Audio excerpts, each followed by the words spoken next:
est un pays assez unique. Bon, ça semble un peu bateau de le dire parce que tout le monde pense que son pays est unique. Mais c'est vrai qu'il y a ici, on l'oublie parce qu'on y vit tous les jours. Il y a des pays où il y a moins de mélange et où ça se passe vraiment beaucoup plus mal, oui. Hein, quand même. Il y en a qui voudraient que tout soit mis dans un seul melting pot. Ici, ce n'est pas le cas. L'hindou reste ce qu'il est, ce qui ne l'empêche pas d'être un Mauricien. Il est un hindou, mais il est un Mauricien. Il est un créole, il est un Mauricien, il est un chinois, il est un Mauricien. Il tient ses traditions tout en étant ouvert sur le reste de la société. Ici, ce sont des communautés qui sont différentes et qui ont appris à vivre ensemble. Et c'est cette richesse de communautés qui fait le succès de l'île Maurice.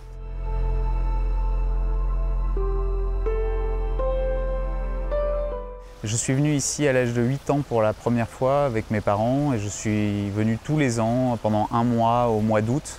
Et ça a forgé cet amour et ce respect que j'ai pour l'île et cette passion, je dirais, que j'ai pour l'île.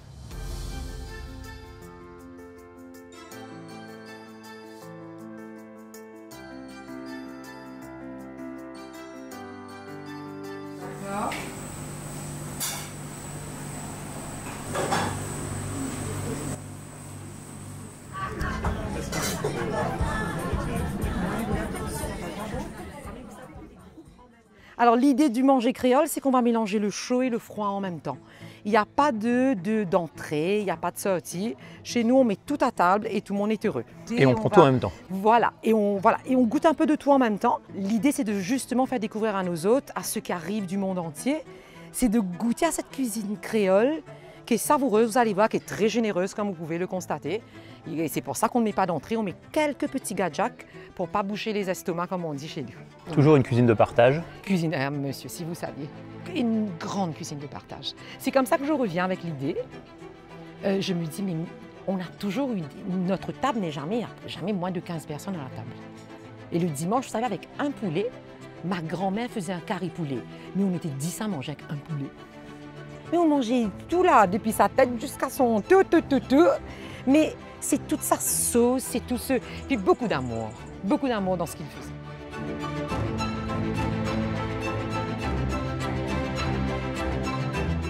Mais elles sont d'une gentillesse, d'une chaleur humaine et elles viennent s'installer à votre table, elles viennent vous expliquer d'où vient la cuisine créole, quelles sont les traditions. Et donc vous passez un moment absolument incroyable et donc j'invite vraiment tout le monde à aller passer un déjeuner à l'Escale créole.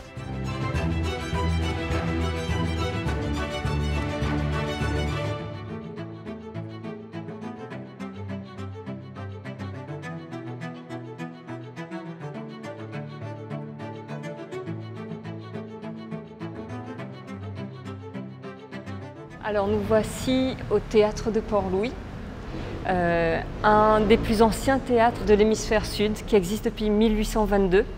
Donc c'est un des seuls théâtres de l'hémisphère sud à avoir une configuration à l'italienne. Et aujourd'hui, on a eu l'occasion d'y rentrer, ce qui est assez rare puisque le théâtre est en travaux.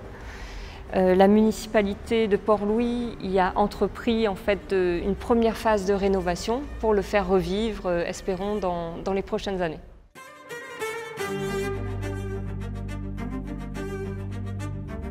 Et ça, moi, je trouve que c'est absolument extraordinaire. On sous-estime la qualité des artistes mauriciens qui n'ont peut-être pas la place qu'ils méritent. Donc le peuple mauricien, déjà pour moi, c'est la pierre angulaire de ce qui fait le succès de l'île Maurice.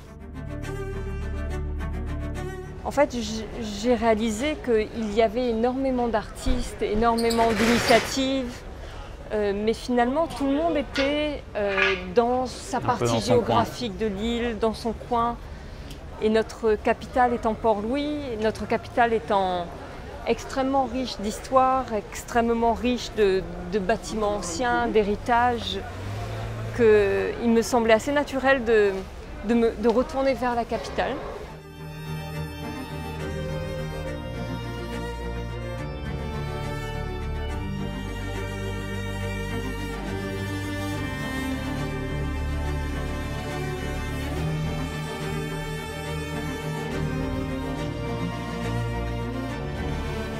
qu'il y a une culture mauricienne qui s'est fondée ici au fil des siècles, de la rencontre de ces cultures, qui va s'adapter au climat, qui va s'adapter au contexte sociopolitique aussi, et que peut-être les Mauriciens ne réalisent pas forcément parce qu'ils sont nés dedans et que pour eux c'est tout à fait naturel de côtoyer autant de religions.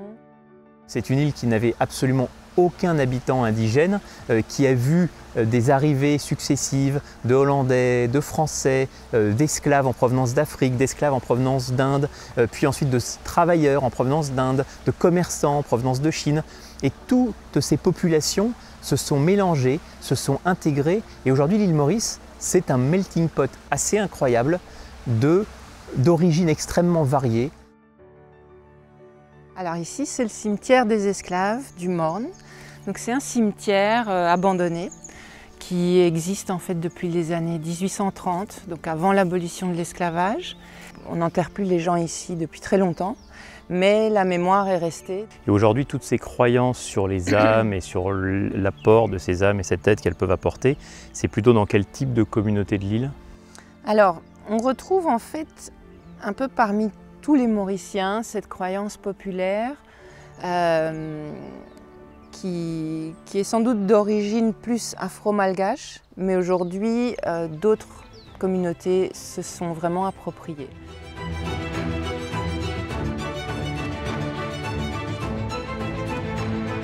Ces gens n'ont qu'une envie, c'est de vous faire partager ce qu'ils connaissent, ce qu'ils aiment, leur vision de l'île Maurice, leur histoire, ce qu'ils ont appris, leur cuisine. Voilà, tous ces gens, ils ont envie de vous faire partager cela. Je crois que vous ne ressortirez jamais déçus d'aller à la rencontre des personnes incroyables qui font l'île Maurice.